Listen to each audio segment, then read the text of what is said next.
आज हम बनाएंगे अध्याय 2 दो चरों का रैखिक समीकरण का प्रश्नावली 2 का 5वां पार्ट।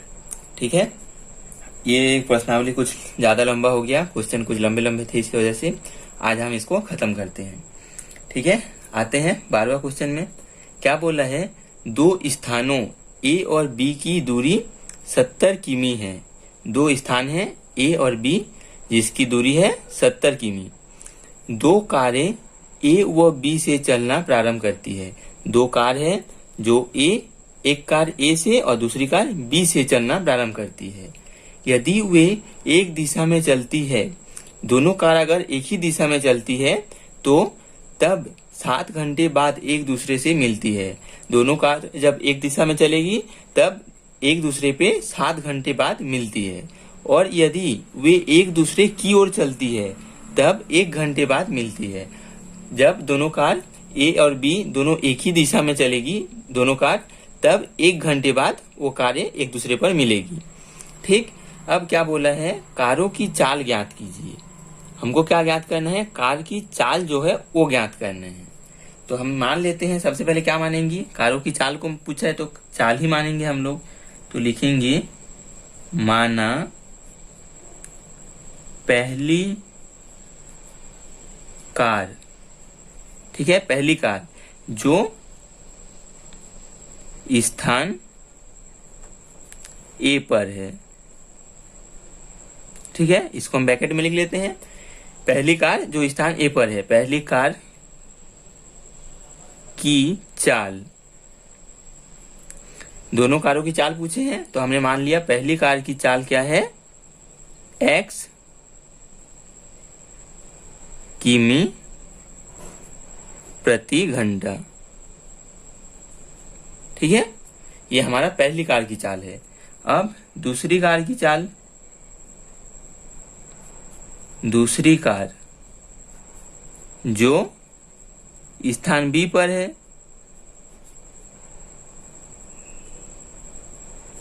ठीक है, की चाल क्या मान लेते हैं? y किमी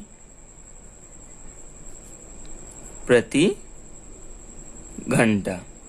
ठीक है, दोनों कार्य की चाल हम मान लिए। अब हमको क्या देखना है? अब पहला लाइन देखेंगे, दो स्थानों ए और बी की दूरी 70 किलोमीटर है। ठीक है, तो हमने समझने के लिए मान लेते हैं ये ए है और ये है हमारा बी, दो स्थान है। ठीक है, ए और बी, इन दोनों की बीच की दूरी कितना बोला है? इन दोनों की बीच की दूरी जो है वो है 70 किमी। ठीक है, इसको km से दर्शाते हैं, किलोमीटर। इसकी बीच की दूरी है 70 किलोमीटर। अब क्या बोला है? दो कारें ए व बी से चलना प्रारंभ करती है। एक कार ए से चलना प्रारंभ करती है, दूसरा कार बी से चलना प्रारंभ करती है। चालू कर दिए। यदि वे एक ही दिशा में चलती है तब 7 घंटे बाद एक दूसरे से मिलती है। दोनों कारों को हम इस दिशा पे चलना प्रारंभ करते हैं। ठीक है, जब इस दिशा में दोनों कार चलेगी, ये पहला कार था, ये दूसरा कार है, दोनों को हम एक ही दिशा में चलना प्रारंभ करते हैं, तब वो एक स्थान पर मिलती है। मान लेते हैं हम इस स्थान पे दोनों कार समान टाइम पे पहुंचा। ठीक है, ये स्थान को हम मान लेते हैं C। ठीक, अब क्या बोला है? 7 घंटे में यदि वे एक ही दिशा में चलती है तब 7 घंटे बाद एक दूसरे से मिलती है। 7 घंटा टाइम पे समय लगता है जब इस बिंदु पे दोनों कार पहुंचती है। ठीक है, अब देखिए AC दूरी है। ठीक है, जिस जगह पे वो मिलते हैं, बराबर AB जो दो स्थान है, AB धन BC, ये दूरियां हैं। ठीक है, हम क्या देखेंगे? AC की दूरी निकालेंगे, AB की दूरी और BC की दूरी। कैसे निकालेंगे? हम एक फॉर्मूला जानते हैं, चाल बराबर दूरी बटे समय। ठीक है, AC की दूरी पूछा है, AB का दूरी तो हमको पता है 70 किलोमीटर, पर AC की दूरी हमको पता नहीं है। तो इसको हम कहाँ से निकालेंगे? बट एक चीज हमको पता है, ए से जो कार चलती है उसका जो चाल है वो है x किमी। ठीक है, ये हमको पता है। ए से जो कार चलती है, ये वाला कार की जो चाल है वो हमको पता है x किमी। ले लेते हैं 4 x किमी प्रति घंटा उसका चाल है। दूरी हमको पता नहीं है, दूरी लिख लेते हैं। और समय हमको कितना लगता है, 7 घंटा। 7 घंटा हमको पता है। ये देखिए 7 घंटे बाद एक दूसरे से मिलती है। इस जगह पे जब मिलेगी तब वो उसका 7 घंटा हो जाएगा समय। अब इससे हमको ये प्राप्त हो जाएगा कि दूरी बराबर कितना हो जाएगा, 7x। ठीक है, तो हम लिख सकते हैं यहां से यहां तक की दूरी कितना हो जाएगी, 7x। ठीक, उसके बाद ए बी का मान तो हमको पता है 70 किलोमीटर है। अब आते हैं बी सी पे, बी से सी। यहाँ बी जो दूसरा, बी से जब जो कार चलती है वो भी सी तक पहुंचने में 7 घंटे ही समय लगता है। ठीक, अब हमको ज्ञात करना है बी सी का दूरी। तो चाल क्या है, हमने माना है दूसरी कार जो बी पर चलते हैं उसका चाल है y किमी प्रति घंटा। तो उसका जो चाल हो जाएगा वो हो जाएगा y बराबर, दूरी हमको निकालना है और समय तो लगता है 7 घंटा इसके लिए भी। तो ये क्या हो जाएगा, दूरी बराबर इसके लिए हो जाएगा 7y। ठीक है, तो हमने ये जो दूरी है इसमें लिख लेते हैं हम 7y। 7y छोटा सा लिख लिए हैं। इस यहां से यहां तक की दूरी, BC की दूरी। चलिए अब हम प्रश्नानुसार समीकरण बनाते हैं। ये आपको समझाने के लिए बस मैं ड्रॉ किया हूं। अब हम आते हैं प्रश्नानुसार। प्रश्नानुसार क्या बोला है, 2 कारें ए व बी से चलना प्रारंभ करती है। यदि वे एक दिशा में चलती है तब 7 घंटे बाद एक दूसरे से मिलती है। ए और बी हम 2 स्थानों से दोनों कार को चालू किए हैं, एक ही दिशा में चले हैं। तब हमको ये वाला फॉर्मूला प्राप्त हुआ है, AC बराबर AB प्लस BC। इस फॉर्मूला के हमने पहले लिख लेते हैं, AC बराबर AB धन BC। AB का दूरी हमको क्या प्राप्त हुआ है, AC का, A से C 7x बराबर BC हमारा कितना है, 7y।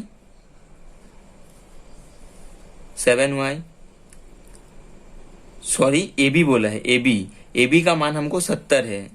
सॉरी मिस्टेक हो गई। AB का मान कितना है, 70 है। और BC का मान जो है वो है 7y। ठीक है, अब इस समीकरण को हम लोग हल करते हैं। 7x बराबर ये 70 है और इसमें 7y है, बीच में धन है। इन दोनों में से हम 7 को कॉमन निकाल लेते हैं तो क्या बचेगा, 10 धन y। अब ये 7 इधर बटे में आ जाएगा तो 7x बटे 7 बराबर 10 धन y। तो ये 7 से ये 7 कैंसिल, हमारे पास क्या बचा, x, और ये y को इधर ला लेते हैं तो -y बराबर 10। ये हो गया हमारा समीकरण 1। ठीक है, अब हम आते हैं दूसरे समीकरण पे। दूसरा लाइन क्या बोला है, और यदि वे एक दूसरे की ओर चलती है, जब वे एक दूसरे की ओर चलती है तब 1 घंटे बाद मिलती है। ठीक है, कारों की चाल ज्ञात कीजिए। अब चलते हैं फिर से और एक रेखा लेते हैं जिससे हम समझेंगे। ये हमारा A, यहां से यहां तक की जो दूरी है वो है हमारा B। बीच का डिस्टेंस कितना है, 70 किमी। एक दूसरे से 70 किमी दूरी पर है। अब क्या बोला है, दोनों एक दूसरे की ओर चलेगी। A जो कार है वो चलेगी इस दिशा पे और जो B है वो चलेगी इस दिशा पे। ठीक है, अब हम मान लिए A और B के बीच एक बिंदु, ये वाला बिंदु जो है वो C है। ठीक है, A वाला कार इधर इस दिशा में चल रही है और B जो है वो इस दिशा पे चल रही है और इस बिंदु पर एक दूसरे पे मिलती है। ठीक है, इसमें भी हम निकालेंगे AB बराबर क्या लिखेंगे, AC धन CB। अब AB हमारा कितना है, 70 किलोमीटर है। 70 AC हमको क्या पता है, ए का वेग पता है, ए से जो कार जा रही है उसकी चाल हमको पता है क्या है, जो ए स्थान से चलती है उस कार की जो चाल है वो है x किमी प्रति घंटा। तो हम इसी सूत्र से निकालेंगे चाल कितना है, x बराबर दूरी हमको निकालना है, दूरी बटे समय कितना लगता है 1 घंटा। ठीक है, 1 घंटे पे 1 घंटे बाद मिलती है तो हम 1 घंटे ले लेते हैं। तो हमारा दूरी बराबर क्या प्राप्त होगा, दूरी बराबर x को जब 1 से गुना करोगे तो x। ठीक, तो x क्या हुआ, AC का दूरी हुआ x।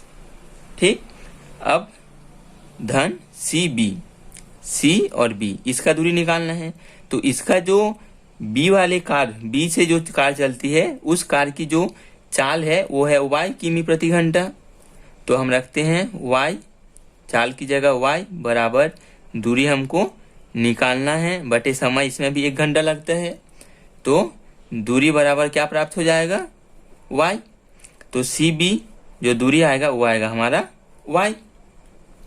ठीक है, तो हमारा दूसरा समीकरण क्या बनेगा, इसमें 70 बराबर x प्लस वाई, ये हमारा समीकरण बनेगा। इसमें हमने फिर से ए बी करके लिखा था तो हम यही समीकरण को बना लेते हैं। तो 70 बराबर x प्लस वाई, ये हमारा, इसको इस प्रकार से लिख लेते हैं x प्लस वाई बराबर 70। ये हो गया हमारा समीकरण 2। अब दोनों समीकरण से हम x और y का मान निकालेंगे, जिससे हमको कारों की चाल पूछा है तो पहली कार की चाल और दूसरी कार की चाल प्राप्त हो जाएगी। तो हमने दोनों समीकरण को लिख लेते हैं, x माइनस वाई बराबर 10, x प्लस वाई बराबर 70। दूसरा समीकरण, पहला समीकरण, दोनों समीकरण को हम घटा देते हैं, सॉरी जोड़ देते हैं। घटाने से फिर चिन्ह बदलेगा, उतना काम नहीं करेंगे, हम जोड़ देते हैं। जोड़ने से क्या हो जाएगा, 2x और ये धन है ये ऋण है, दोनों कैंसिल हो जाएगा। तो हमारे पास क्या बचेगा, 70 और 10 80 जोड़ रहे हैं हम। तो x बराबर कितना हो जाएगा, 80 बटे 2। तो x बराबर आ जाएगा 40। ये हमारा x का मान है। अब हम समीकरण y1 से y का मान निकाल लेते हैं। समीकरण 1 से क्या है, समीकरण 1 x 40 ऋण y बराबर 10 है। तो ऋण y बराबर हो जाएगा 10 ऋण 40, ऋण y बराबर हो जाएगा ऋण 30, y बराबर हो जाएगा 30। ये ऋण और ये ऋण कैंसिल हो जाएगा। तो हमारा x का मान आया 40 और y का मान आया 30। ठीक है, अब हम उत्तर में क्या लिखेंगे, पहली कार जो स्थान A पर है उस चाल की वेग, उस कार की चाल क्या है, x किमी प्रति घंटा। x का मान आया हमारा 40, तो 40 किमी प्रति घंटा। और दूसरी कार की जो चाल है, दूसरी कार की चाल कितना हो जाएगी, y का मान आया 30, तो 30 किमी प्रति घंटा। आप आखिरी में उत्तर को लिख लीजिएगा, 40 किमी प्रति घंटा और 30 किमी प्रति घंटा। ठीक है, बढ़ते हैं नेक्स्ट क्वेश्चन में। 13 क्वेश्चन क्या बोला है, एक विद्यालय के 2 कमरों A और B में कुछ विद्यार्थी बैठे हैं। ठीक है, जब A से 10 विद्यार्थी B में भेज दिए जाते हैं तो दोनों कमरों में विद्यार्थियों की संख्या समान हो जाती है।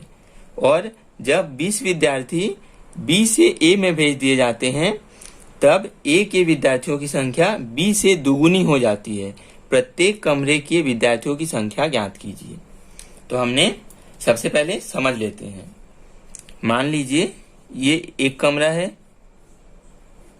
ये है हमारा A, ये हमारा दूसरा कमरा है जिसमें ये है हमारा B। ठीक, अब हमने मान क्या पूछा है, प्रत्येक कमरे के विद्यार्थियों की संख्या ज्ञात करना है। तो हम सबसे पहले मान लेते हैं, माना कमरे A में विद्यार्थियों की संख्या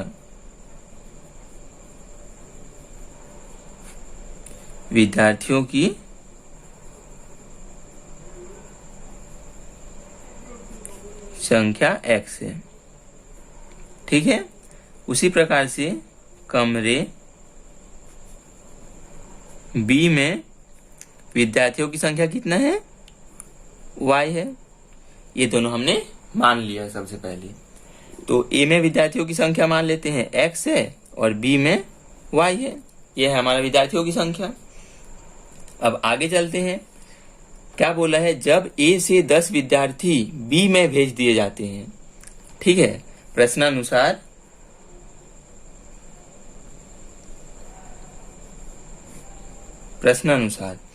जब ए से 10 विद्यार्थी बी में जाता है।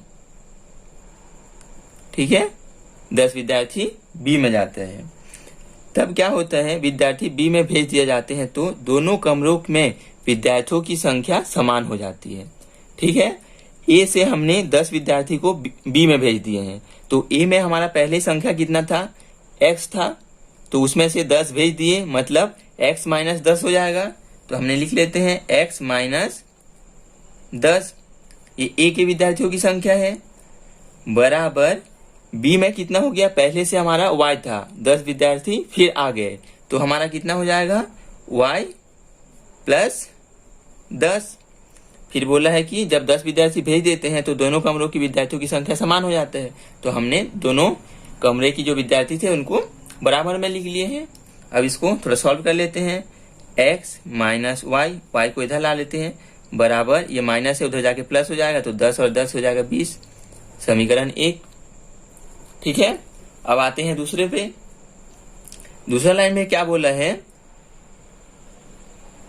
और जब 20 विद्यार्थी बी से ए में भेज दिए जाते हैं।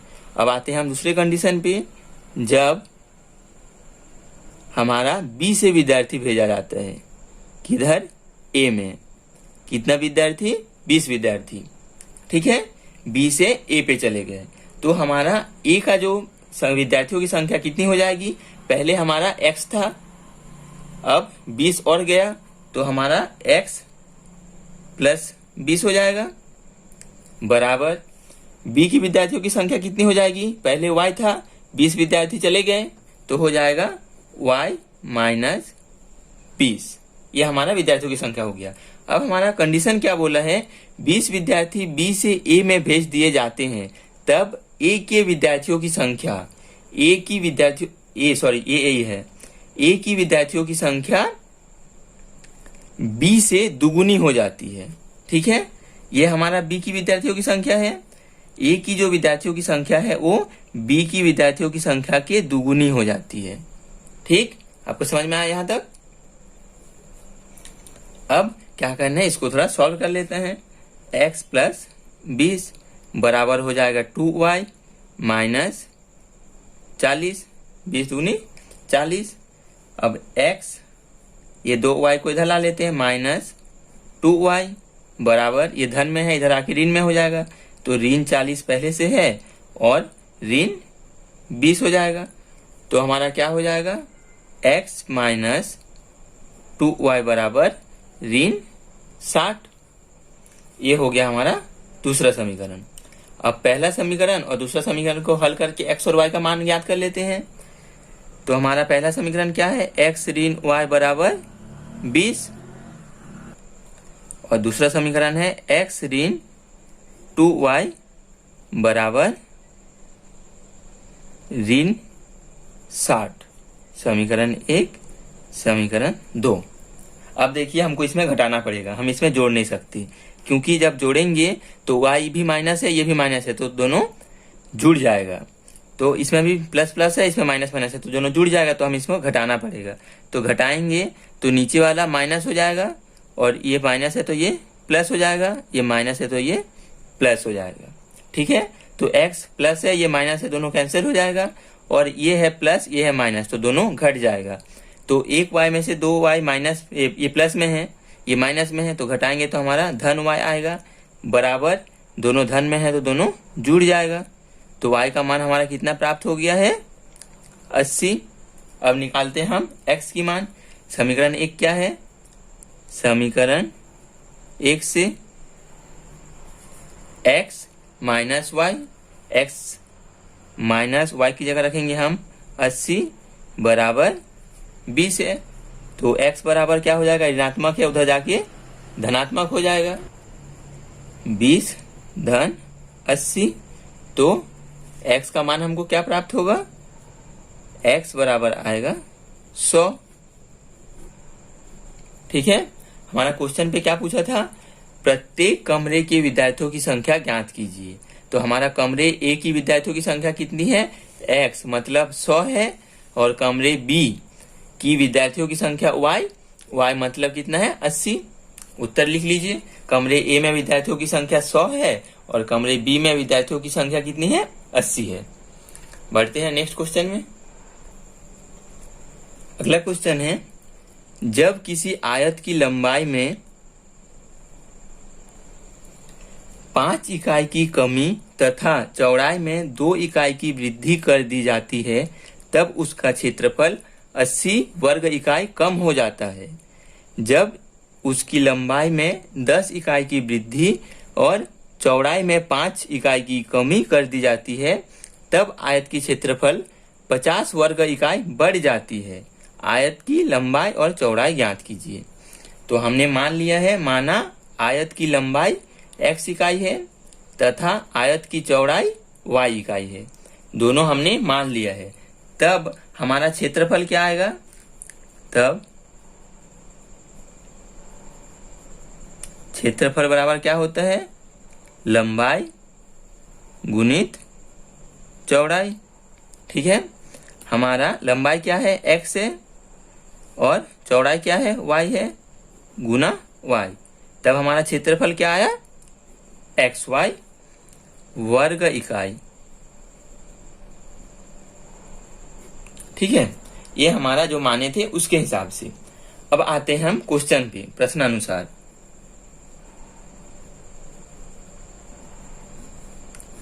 प्रश्नानुसार क्या बोला है, आयत की लंबाई में 5 इकाई की कमी। हमारा जो आयत की लंबाई है उसमें 5 इकाई की कमी कर देते हैं। x था, ऋण 5 कर देते हैं, 5 इकाई की कमी, तथा चौड़ाई में 2 इकाई की वृद्धि। चौड़ाई जो है उसमें हम 2 इकाई की वृद्धि कर देते हैं। चौड़ाई हमारा कितना है, y है, 2 इकाई की वृद्धि कर दिए। ठीक है, हम लंबाई गुणित चौड़ाई इसलिए किए हैं, तब क्षेत्रफल के साथ हम कंपेयर करेंगे। तब क्या बोला है, कर दी जाती है तो उसका क्षेत्रफल में 80 वर्ग इकाई कम हो जाता है। तो हमारा क्षेत्रफल पहले कितना था, xy, और 80 वर्ग इकाई और कम हो जाते हैं। तो हमने जो हमारा पहला क्षेत्रफल था उसमें से हम 80 कम कर दिए। फिर से देखिए, लंबाई में 5 इकाई की कमी हुआ, तो लंबाई x था, 5 इकाई की कमी कर दिए। चौड़ाई में 2 इकाई की वृद्धि हुआ, तो चौड़ाई जो था हमारा उसमें 2 इकाई की वृद्धि कर दिए, और क्षेत्रफल में 80 वर्ग इकाई की कम हुआ। तो हमारा जो क्षेत्रफल आया था पहले, उसमें हम 80 माइनस कर दिए। ठीक है, जैसे जैसे प्रश्न में बोला था वैसे वैसे हमने कर लिया। अब हम इसको सॉल्व करते हैं। तो x और y को जब हम गुना करेंगे, ये हमारा लंबाई है, ये हमारा चौड़ाई है, बराबर हमको क्षेत्रफल, इस फॉर्मूले से हमको आया। इसको सॉल्व करेंगे तो xy धन 2x ऋण 5y ऋण 10 आएगा, बराबर xy ऋण 80। ठीक है, आगे सॉल्व करते हैं। ये xy धन 2x ऋण 5y, ये 10 को उधर कर देते हैं और ये xy को इधर ला लेते हैं। ये प्लस में है तो माइनस xy हो जाएगा, बराबर ऋण 80 है, और ये 10 ऋण में है तो इधर जाके धन 10 हो जाएगा। अब हमारा ये ऋण xy और धन xy हो गया कैंसिल, तो क्या बचा, 2x माइनस 5y बराबर ऋण 70। ठीक है, इसके बाद हम क्या करते हैं, इसमें से x या y का मान निकाल लेते हैं, प्रतिस्थापन विधि से सॉल्व कर लेंगे। तो हमारा x बराबर क्या हो जाएगा, पहले 2x बराबर, ये ऋण में था उधर जाके धन में हो जाएगा, 5y ऋण 70।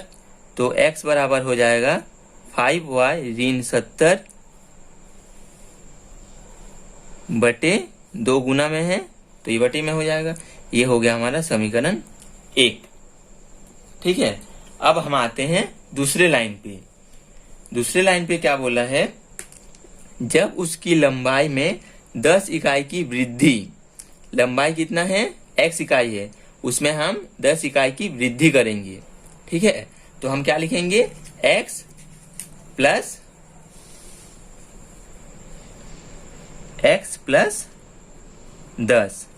10 इकाई की वृद्धि हुआ है। ठीक है, उसके बाद क्या बोला फिर से देख लेते हैं।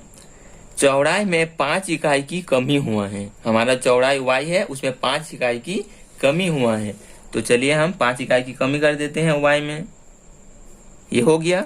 लंबाई गुनी चौड़ाई बराबर आता है हमारा क्षेत्रफल। तो क्षेत्रफल में क्या परिवर्तन हुआ है वो देख लेते हैं। तो आयत का क्षेत्रफल 50 वर्ग इकाई बढ़ जाता है। ठीक है, आयत का क्षेत्रफल जो है हमारा xy है, उसमें 50 वर्ग इकाई बढ़ जाता है। तो हम 50 वर्ग इकाई बढ़ा देते हैं, xy धन 50। इसको हम सॉल्व करेंगे तो हमारा समीकरण आएगा। चलिए सॉल्व करते हैं। xy धन 10y ऋण 5x ऋण 50 बराबर xy धन 50। xy को इधर ला लेते हैं, 50 को उधर भेज देते हैं। तो xy धन 10y ऋण 5x धन में है, इधर आके ऋण में हो जाएगा, बराबर 50 धन 50। इधर माइनस था, इधर आके प्लस में हो गया। अब क्या करना है, ये माइनस और ये प्लस कैंसिल। हमारे पास क्या बचा, 10y ऋण x का मान हमको क्या पता है समीकरण 1 से, 5y ऋण 70/2। तो हमारा 5 जो है उसको लिख लेते हैं और x की जगह पर हम इसको लिखेंगे, 5y ऋण 70/2 बराबर 50 और 50 कितना हो गया, 100। कुछ नहीं किया हम, बस x की जगह पे ये वाला जो मान है उसको यहाँ पर रख दिए हैं। साइड में लिख लीजिए समीकरण 1 से। ठीक है, अब हम इसको सॉल्व करते हैं। तो सबसे पहले तो -5 का गुना अंदर में होगा, तो क्या हो जाएगा, 10y ऋण 5 5 25y ऋण और ऋण हो जाएगा धन 7 5 7 35 मतलब 350 और इसके बटे में है 2 बराबर 100। ठीक है,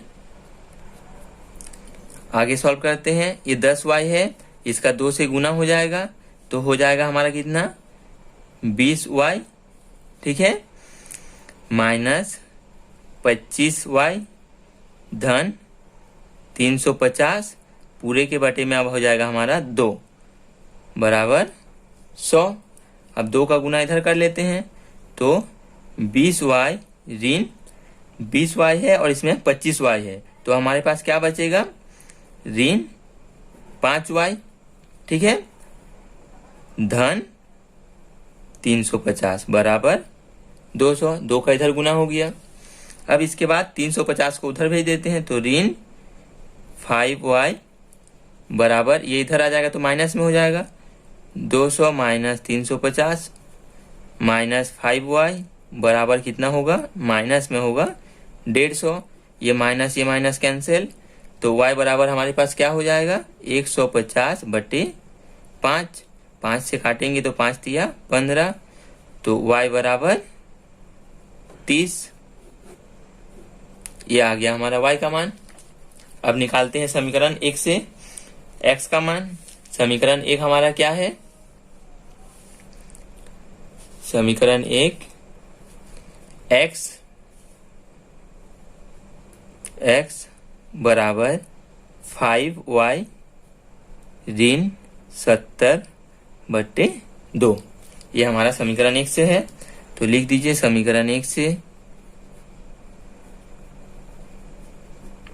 ठीक है, y का मान हमको पता है, y का मान कितना है, 30 रखते हैं यहाँ।